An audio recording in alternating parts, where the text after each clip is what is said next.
Now let's spend a few minutes here exploring the Lorentz transformation. To start, let's remind ourselves where we were and what we ended up with.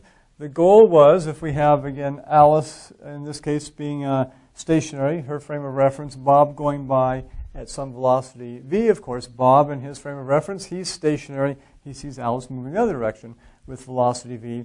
And our goal was to have a simple set of formulas such that given coordinates of an event in Bob's frame of reference, xb, yb, zb, and tb, we could easily transform those into the equivalent coordinates for that given event in Alice's frame of reference. And obviously we're not going to redo the derivation here, but to remind you where it came from, we had an argument such that the form of the equations had to be linear. And what that meant was that we couldn't have any, given xb, yb, zb, and tb, we couldn't have any xb squares or t squareds or square roots or things like that. The reason being, the argument we put forward is that if you have, let's consider time, okay, so say ticks of Bob's clock, they're equally spaced, 1 second, 2 seconds, 3 seconds, 4 seconds. Now when you transform time into Alice's frame of reference, as we know, there's this time dilation effect. So potentially the distances between ticks can change, but we should have uniformity there. In other words, if Bob's ticks, just as an example, are 1 apart, 1 second, or whatever unit of time we're using, 1, 1, 1, 1, then Alice could be, between her ticks, 1.5, 1.5, 1.5, but we can't have something like where Bob is 1, 1, 1, 1, Alice is 1.5, 1.8 between the next tick, 2.3 between that tick, and so on and so forth. So the distance between ticks when you do the transformation has to be the same. And you can make a similar argument for the measuring system for lengths, that you can have differences between Bob's length scale and Alice's in terms of a length contraction effect, as we've seen, but you can't have non-uniformity where Bob's measuring system is uniform and then it transforms into a non-uniform system in Alice's, because you get inconsistent results that way. So that was sort of a hand-waving argument, not a rigorous argument, but the idea was that then we had to have something like this form where G, H, M, and N were unknowns. We would like to find out what those were. And so we took these equations and plugged them into our invariant interval equation, which we had previously derived for the situation where you have essentially two frames of reference, or really multiple frames of reference. The invariant interval is invariant, is constant for all frames of reference. So we knew that was true. Plugged these in here, did a lot of algebra, and got these results here. That TA, given xb and tb, TA was gamma v over c squared xb plus gamma tb, where gamma, of course, is our Lorentz factor, and x sub a, gamma times x sub b plus gamma v t sub b. We rewrote those. We just moved things around a little bit and put them in this form for TA and XA. It's a little bit easier to memorize them in that form. TA equals gamma TB plus V over C squared XB. XA equals gamma XB. So notice this sort of parallelism here between TA, TB, XA, XB. Slight difference in the second term in each. I've got VTB over here in the XA and V over C squared XB. Part of the reason for that is the units have to work out. Here we've got to have units of length, and a velocity times the time gives us units of length. Here we have to have units of time throughout the whole thing. So a velocity divided by another velocity squared times a length, if you work that out, will give us units of time. One thing we didn't mention last time we were doing the derivation, we were concentrating really on XB and XA, TA, and TB, was what happened to YA, YB, ZA, and ZB. Well, remember last week when we did the analysis and showed that you don't have any width contraction effects or height contraction effects, and therefore in the perpendicular dimensions, if our direction of motion is in the x direction, then the y and z directions, there are no length contraction effects, width contraction, height contraction, radial contraction effects, and so those equations are very simple if we were doing something in 3 dimensions. And of course, normally we're just working in 1 dimension for simplicity. So Those are our Lorentz transformation equations. What we want to do now is rewrite them slightly and then investigate them a little bit to see what the math is telling us here. It's also a good idea to not just say, okay, there are the equations, let's go use them, but to understand them better, find out what they're telling us, whether they're consistent, maybe we made a mistake someplace, and so on and so forth. So to do that,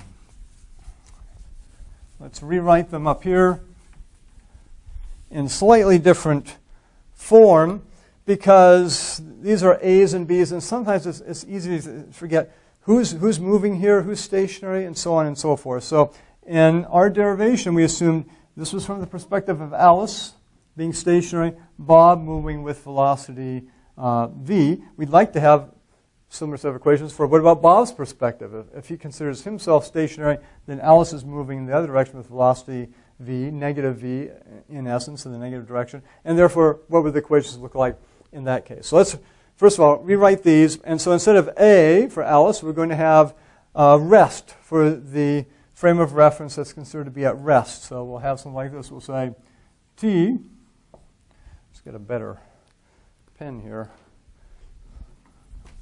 T rest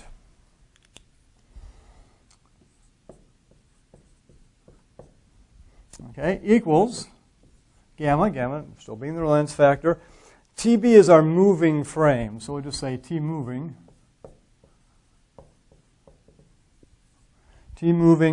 plus V over C squared X moving. Okay, so those that in this case would refer to Bob, and then X rest equals gamma X in the moving frame with respect to Alice. Okay, Alice is being assumed at rest here, plus V T moving, not rest. Okay, so we got that. Now, I should say another way we could have labeled these, and you want to choose a way that makes sense to you. Often we'll say we've got the rocket frame and the lab frame. And in many textbooks you'll see it that way as well. So if you prefer that, you could certainly use it. So instead of the rest frame, that would be the lab frame, and then the moving frame is the rocket frame. And sometimes that's even a little easier because then you can visualize, you can picture, okay, I've got the rocket and I've got the lab, the observer, Alice in this case, in the lab. So you can either use lab and rocket or rest and moving there. Well, what we want to do in part one of exploring this is focus on this equation here and just see what happens when we put in some different values here, see if the results make sense based on our previous understanding of what we've been doing with things like length contraction and so on and so forth. So to start off, what happens if, let's just say, let v equals 0. What if the velocity is 0 here? Well, we know if the velocity is 0, then gamma, just remind ourselves gamma, 1 over the square root of 1 minus v squared over c squared. So if velocity is 0, gamma is 1. So we know gamma equals 1 in that case. So what does this equation become? Well, we get x rest, Alice's perspective, gamma is 1 here, equals x moving, and v is 0, so this is 0 as well. So we just get x rest equals x moving. In other words, if we were thinking about the, again, lattice of clocks here is the underlying foundation of our observations. Alice has her lattice of clocks, and that's her measuring system for length and time. Bob would have his as well. If v is 0, they're not moving with respect to each other. So any measurement that Bob makes here, out here Bob says, okay, in his moving frame, I see something at xb, or in this case we're calling x moving, the moving frame at 23.8. Well, since they're stationary with respect to the other, Alice would also see that on her system as 23.8. So that's what this is telling us, and we hope we get this answer, otherwise something went wrong along the way. So that's one simple check we can do. What happens if, let's just get some room here. So that was our first test case. That made sense. Now let's say, let's let let's not let v be equal to 0, but let's make it really small compared to the speed of light, sort of everyday type of velocity. So if v is much less than c, then gamma is approximately equal to 1.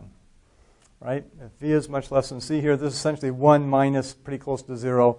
1 divided by the square root of pretty close to 1 is going to equal 1. So gamma is approximately equal to 1. And so what do we get then? So we get x rest equals gamma, let's say, is approximately equal to 1 here. And so it becomes x moving in the moving frame.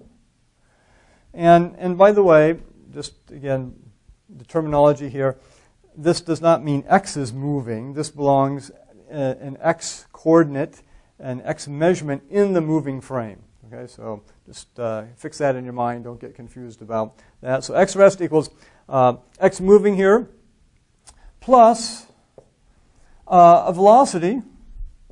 Okay, it's going to be non-zero. It's going to be much less than c, but still non-zero, times t in the moving frame. In other words, on one of Bob's clocks in the moving frame. Well, what does this remind ourselves of? Hopefully, it reminds ourselves of the Galilean transformation, especially because if we go back up here for a minute and look at the t equation, if v is much less than c and gamma equals 1, look what we have here. Gamma, of course, being 1. If v is much less than c, this is a very small number, v divided by c squared. Not just v divided by c, but v divided by c squared. That's a very, very small number. And essentially, we just have time in the rest frame equals time in the moving frame.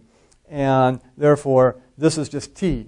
And so that would make this a Galilean transformation, where t is the same for all observers, all frames of reference, and you just have your basic x in the rest frame equals the x value in the moving frame plus v times t.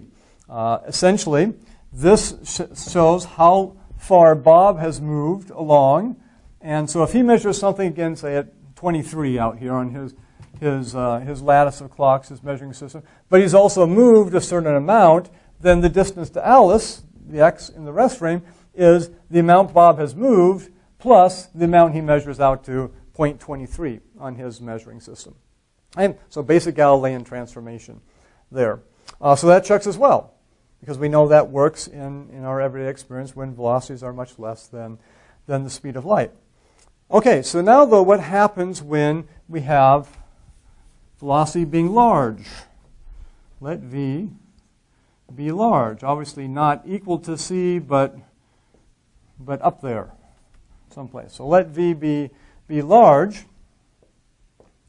Then what do we have? Well, essentially we just have this equation. We can't do any simplifications of it. But let's split it apart here and take a look at it. So we've got x in the rest frame.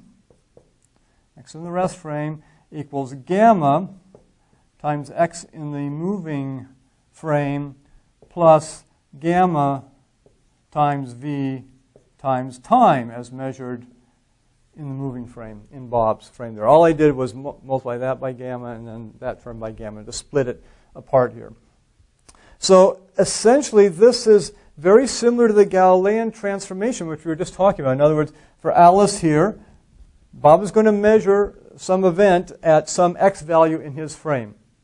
Maybe it's at 23 again on his lattice of clocks and his measuring system out there. So where is that going to occur on Alice's lattice of clocks? Well, it's going to occur, again, the general idea is how far has Bob moved, what time is the measurement being made, and then plus whatever he's measuring out here. We're assuming it's a positive value. So we're assuming he measures it at 23 out here, but in the meantime, he's also moved over here, and so the distance for Alice will be that distance plus that distance.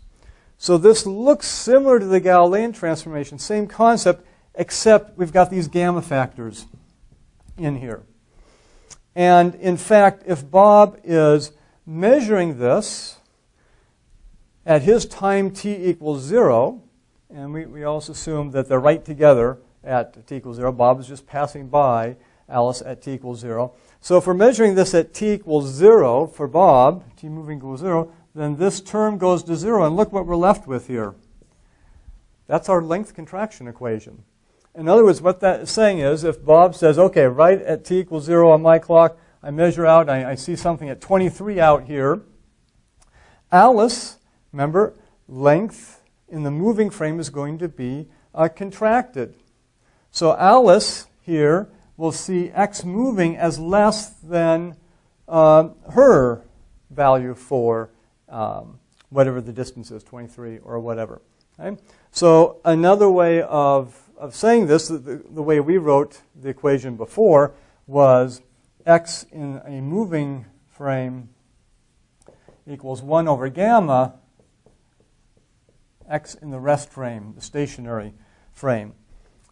Just to emphasize, because gamma is always greater than 1, greater than or equal to 1, of course, that means the moving value as measured by Alice in this case is less than, you take x rest, multiply by maybe gamma is 2, 1/2, and that you get a smaller value. So this is the length contraction effect, and essentially that's built into the Lorentz transformation, as it better be. If it isn't, then we've got something really wrong here. Either our original conclusion with length contraction was incorrect, or our Lorentz transformation derivation was incorrect. So what we see here is that, first of all, we can get the Galilean transformation out of this, that equation, for sort of everyday velocities, much less than the speed of light.